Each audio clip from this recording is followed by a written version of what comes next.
Somewhere right now, there are two people who are both 50 years old. They went to the same school, grew up in the same neighborhood, started their careers around the same time. From the outside, their lives look roughly similar.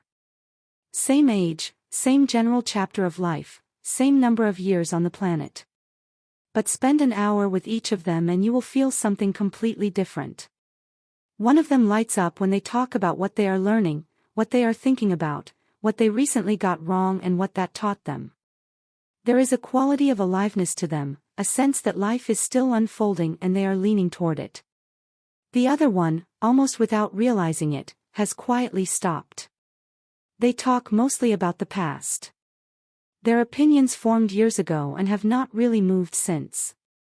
New ideas don't excite them, they threaten them. They have confused the accumulation of years with the accumulation of wisdom, and somewhere along the way mistook survival for growth. Same age. Completely different lives happening inside those ages. And the difference between them has nothing to do with luck, circumstance, or what life handed them. It has everything to do with one question that most people never consciously ask themselves. Am I actually growing, or am I just getting older? This is not a comfortable question. It is the kind of question that, if you sit with it honestly, has the potential to be deeply unsettling, because the honest answer for many people, for long stretches of their lives, is the second one. Just aging. Just accumulating days. Showing up to the same routines, thinking the same thoughts, holding the same beliefs, having the same conversations, reacting to challenges the same way they did 5 years ago, and calling it living because the heart is still beating and the calendar keeps moving. Time passing is not growth. It is just time passing. A tree grows. A rock just sits there getting older.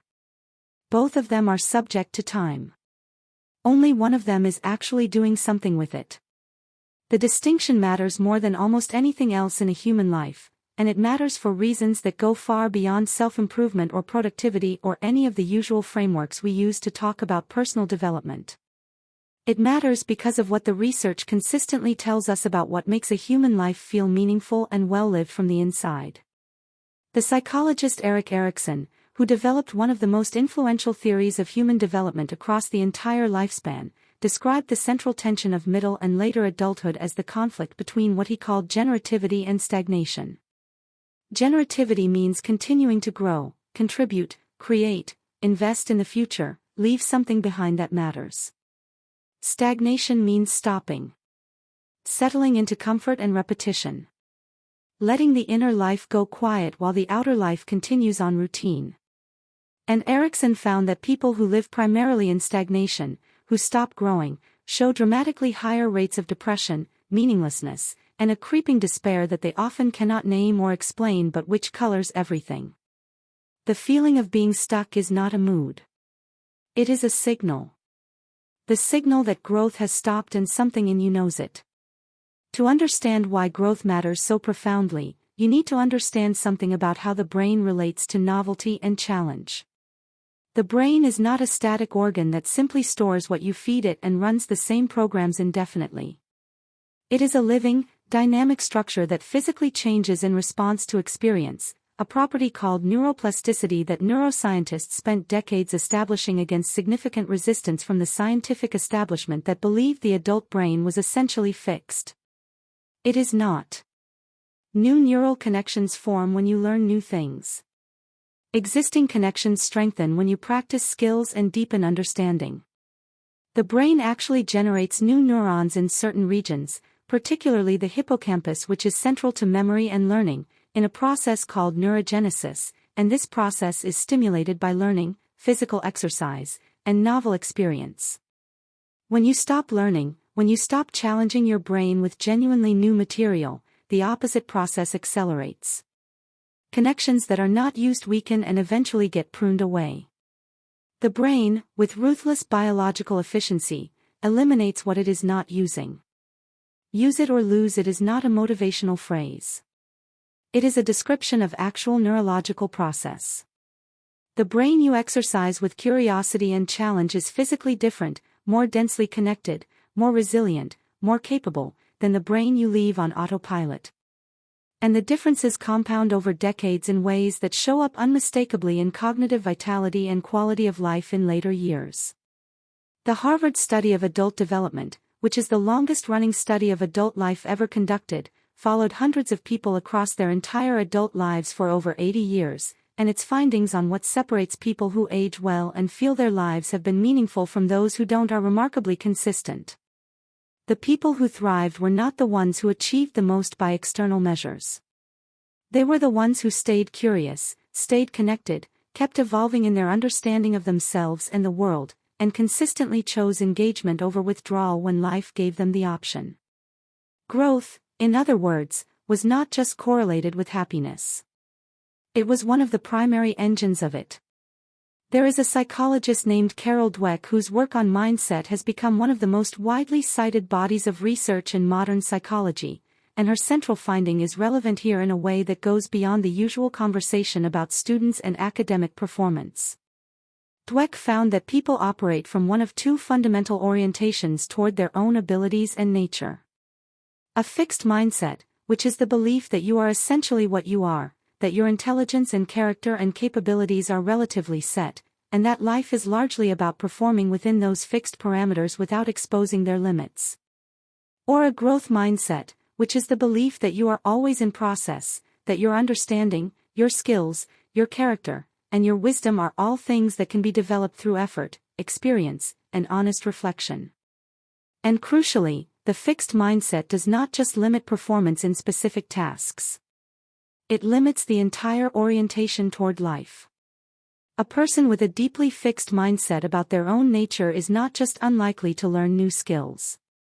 They are unlikely to genuinely grow as a human being, because growth requires the willingness to be wrong, to be a beginner, to be uncomfortable, to not know, all of which the fixed mindset experiences as threats to identity rather than as the basic texture of learning. Growth and comfort have a complicated relationship that is worth examining directly. They are not enemies exactly, but they are fundamentally incompatible as primary orientations. You can be comfortable or you can be growing, but you cannot fully be both at the same time, because growth requires encountering the edge of what you currently know or can currently do, and the edge is by definition not comfortable. This does not mean you should be chronically miserable in the name of self-improvement. It means that a life organized entirely around the minimization of discomfort is also, by design, a life organized around the minimization of growth. And at some point, the comfort stops feeling like contentment and starts feeling like a kind of slow suffocation, because something in a human being needs to be expanding, needs to feel the aliveness of encountering something new and difficult and working through it. Boredom, that persistent low-grade restlessness that so many people feel in lives that look perfectly comfortable from the outside, is often just growth asking permission to happen and being repeatedly turned down. The philosopher Albert Camus wrote about what he called the absurd, which was his term for the tension between the human need for meaning and the universe's silence on the subject. But underneath his philosophy was an observation about vitality that is directly relevant here. The people who seemed most alive to Camus, most genuinely human, were not the ones who had resolved all the questions or arrived at final answers or found the perfect comfortable equilibrium. They were the ones who kept engaging. Who kept wrestling with the hard questions. Who kept choosing to show up fully to the experience of being alive even when that experience was difficult and unresolved and uncertain. Engagement itself, the ongoing active relationship with your own life and growth, was the point. Not arrival. Not completion. The ongoing becoming. You can see this distinction play out in remarkably practical ways when you pay attention to how people respond to being wrong. Being wrong is one of the most reliable tests of whether a person is growing or just aging, because growing requires updating. It requires the willingness to hold a belief, encounter evidence or experience that challenges it, and actually change your mind rather than defending the original position at any cost. People who are genuinely growing do this with a kind of grace that is genuinely beautiful to watch. They say things like, "I used to think that, but I've changed my mind," or "I got that wrong and here is what I understand now." People who are just aging typically cannot do this without it feeling like a defeat, because they have unconsciously merged their identity with their opinions, so changing the opinion feels like losing a piece of themselves. The fixed self cannot afford to be wrong. The growing self knows that being wrong is one of the primary mechanisms by which it grows. There is a Japanese concept called kaizen, which translates roughly as continuous improvement through small, consistent, incremental steps. It became famous as a manufacturing philosophy at Toyota, where the idea of every worker at every level continuously looking for small improvements transformed the company's quality and efficiency. But as a philosophy of personal growth, it carries something even more valuable. The insight that growth does not require dramatic transformation or radical reinvention. It requires the sustained commitment to being slightly better, slightly more understanding, slightly more capable, slightly more honest, every day, over a long enough period of time that the accumulation becomes something unrecognizable from where you started. 1% better each day compounds over a year into being 37 times better than when you started, a mathematical fact that feels impossible until you actually run the numbers. The person who reads for 30 minutes each morning, who reflects honestly on one interaction each evening, who asks one more question than feels strictly necessary in every conversation, who consistently chooses the slightly harder and more growth-producing option when the comfortable alternative is also available, that person is barely distinguishable from anyone else in a single day. Over a decade, they are living in a completely different universe of understanding and capability. There is a particular kind of stagnation that is especially insidious because it hides so well behind what looks like accomplishment. It is the stagnation of the person who became very good at something years ago and has been living off that expertise ever since without genuinely adding to it. They have the title, the recognition, the authority that comes from past achievement, and they have quietly stopped doing the inner work that produced those achievements in the first place. In every field, these people are recognizable by a particular quality of defensiveness. They are threatened by new ideas not because the ideas are bad but because engaging seriously with new ideas would require them to be a beginner again, and they have too much invested in not being a beginner. The expertise becomes a prison. The very thing that was produced by growth becomes the thing that prevents further growth. Genuine mastery, the kind that continues to deepen rather than just coasting on accumulated reputation, requires the willingness to be a student indefinitely, which is one of the reasons truly great people in any field tend to be remarkably humble about how much they still don't know. Aging without growing also does something specific to relationships that is worth naming. When you stop growing, your relationships tend to stop growing too. The conversations become circular, covering the same ground, the same stories, the same complaints, the same perspectives that have not shifted in years. The relationships become essentially archival, maintaining a connection to a shared past rather than creating a shared present. And eventually the people who are growing and the people who have stopped find they have less and less to actually talk about, not because they have grown apart in the cliched sense, but because one of them is in a genuinely different place than they were 5 years ago and the other is standing in the exact same spot. Growth keeps relationships alive because it keeps bringing new versions of yourself to the table, new understanding, new questions, new things to share and wrestle with together. The writer C.S. Lewis, who continued producing some of his most important and intellectually rich work well into his 60s, said something worth remembering. He said that we are not merely imperfect creatures who need to improve. We are rebels who need to lay down our arms. And what he meant, in part, was that the resistance to growth, the clinging to the comfortable and the known, the refusal to let life change you, is an active choice, not a passive condition. Stagnation does not just happen to people. People choose it, incrementally, repeatedly, in small daily decisions to take the familiar road, to defend the existing belief, to stay inside the known range, to avoid the conversation that might require changing your mind.